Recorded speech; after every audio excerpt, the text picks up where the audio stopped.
Olá! Olá, Espanha Oficial continua abaixo de zero. Hoje aqui tá fazendo menos 8 graus. E eu tô numa cidade que faz a gente dizer uau a cada metro quadrado percorrido. São Petersburgo é assim, um lugar que impacta, que impressiona.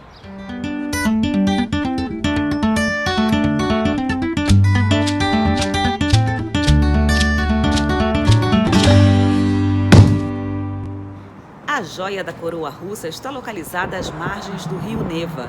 São Petersburgo tem mais de 5 milhões de habitantes. É a segunda maior cidade da Rússia. Só perde para a capital, Moscou. E por um motivo, ela nos faz lembrar de um lugar na Itália. São Petersburgo também é conhecida como a Veneza do Norte, porque a cidade é composta por diversas ilhas. E para unir essas ilhas, foram construídas pontes que cruzam rios e canais. São mais de 40 ilhas e 300 pontes. Centenas de igrejas, catedrais, palácios. Uma riqueza que a gente não encontra em nenhum outro lugar do mundo. Para explicar melhor, vamos voltar ao início dessa história. A grandeza de São Petersburgo vem da visão de um único homem, o czar Pedro o Grande. No século XVIII, ele queria modernizar o seu país e, obcecado por essa ideia, decidiu construir uma nova capital e transferir a corte de Moscou para cá. Assim começou a história de São Petersburgo, fundada em 1703. Pedro o Grande queria uma cidade com a cara da Europa e trouxe arquitetos da Itália, França e outros países para construir obras de arte na nova capital. Pedro o Grande está enterrado ali dentro, num dos pontos turísticos obrigatórios para quem está de passagem aqui por São Petersburgo, a fortaleza de São Pedro e São Paulo. Ela foi construída por ele estrategicamente para proteger a cidade contra uma possível invasão dos suecos. A fortaleza de São Pedro e São Paulo nunca serviu para fins militares. Logo após a sua construção, uma parte dela passou a ser utilizada como cárcere para presos políticos e permaneceu assim entre os anos 1872 e 1917.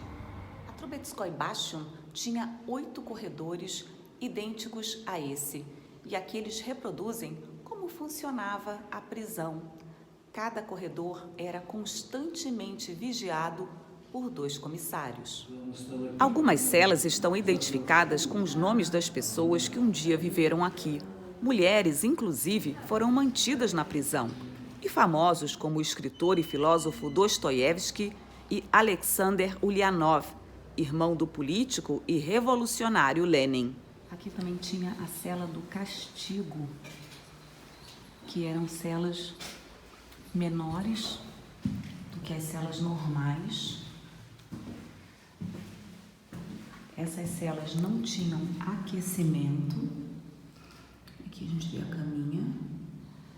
As janelas eram fechadas e os presos eles ficavam aqui de 1 a 7 dias.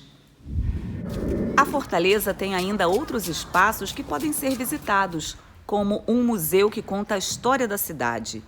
Mas o lugar mais importante é esse, a Catedral de São Pedro e São Paulo, onde estão os túmulos de toda a dinastia Romanov, desde Pedro o Grande até o último czar da Rússia, Nicolau II e sua família.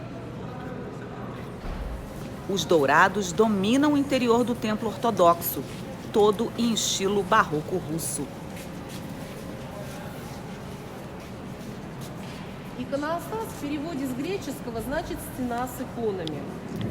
Se o objetivo dos imperadores era mostrar a riqueza da Rússia para o mundo, eles não mediram esforços para isso. A catedral mais cara do país levou 30 anos para ficar pronta e nela foram utilizados 401 quilos de ouro. Só na cúpula dourada da Catedral de São Isaac, que é um dos símbolos da cidade, foram colocados 101 quilos de ouro. As colunas gigantes que vieram da Finlândia também impressionam.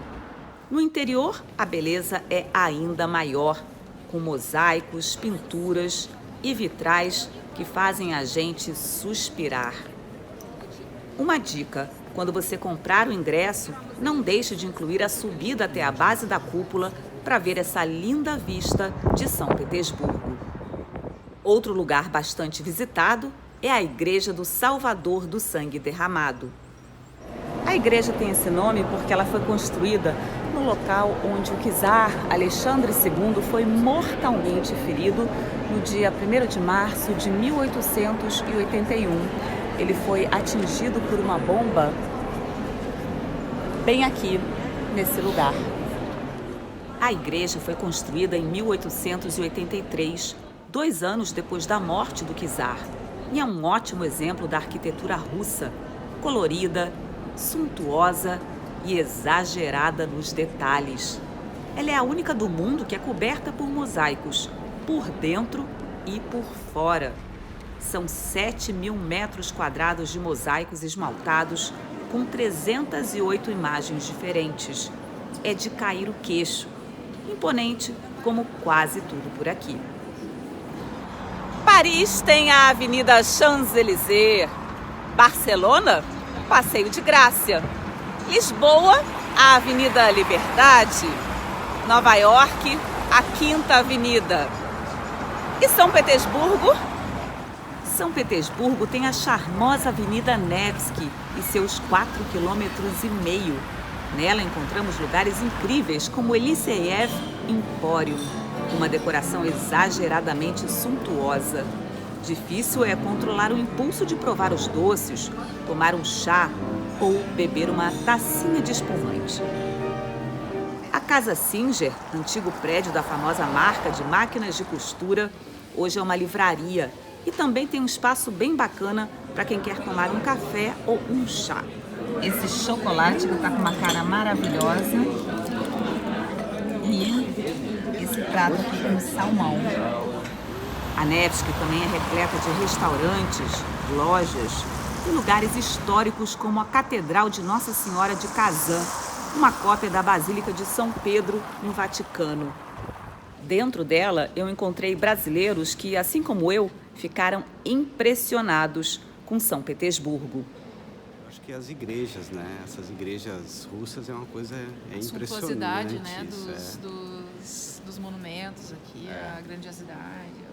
Eu falei aqui pro pessoal que é um uau a cada, né, passo que você dá, você fala uau, uau, né? Exatamente. Porque é muita beleza, né? Muita Exatamente. riqueza, né? Exatamente. Você já viu algum lugar como esse? Não, é uma coisa única, né? Ímpar. Achei maravilhoso. E quando anoitece, em algumas esquinas, grupos de jovens se reúnem para cantar. Rock and roll na Rússia temos e no meio da rua.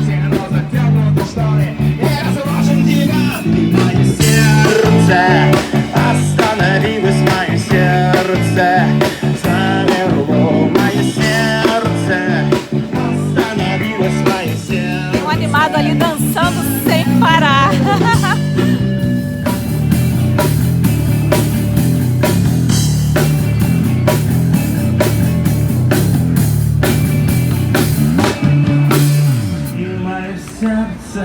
Остановилась,